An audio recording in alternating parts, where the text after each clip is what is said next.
प्रथम समस्त नमस्कार। पार्लाख मुंडे पुणी थे आम आसीचु जो जगार अनेक स्मृति आम साउंटिकी जाइछु। आज मेराकेल डांस स्टूडियो को धन्यवाद देबू एवं आम सिनेमा परब जो यही माटी आसिक आम ये शूटिंग करूँ समस्त सहयोग बिना आम ये शूटिंग कर पार न सो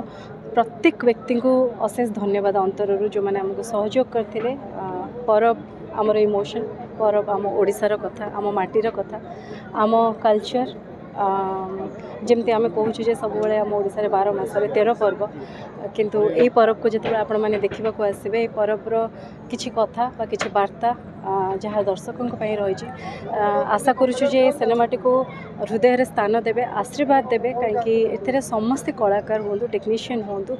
ईच एंड एवरीबडी जहाँ को मुझे कहबे हे तो सिनेमा अगर माने कैमरा सामने आम अच्छू कैमरा पछपटे जो मैंने अच्छा समस्त परिश्रम रे तैयारी परब डायरेक्टर चिन्मय को धन्यवाद देवी एंड मोर साथी प्रोड्यूसर जयदीप सामल अच्छा आम मिसिक ये सिनेमाटी को करूँ आशा करुचु समस्त भल पाइबा आशीर्वाद पाइबू प्रथम आपण मानक भी अशेष अशेष धन्यवाद कहीं आपण आम कथा दर्शकों पाखे पहुँचाती सो आपण मैंने जिते आर प्रचार प्रसार करेंगे आम भावुँ ओडिशार सब कोण कोण यही परब पहुँचवा परब को सेलिब्रेट समस्त डिसेम्बर 20 आसंता डिसेम्बर 20 थिएटर जाकि करेंगे। Thank you so much.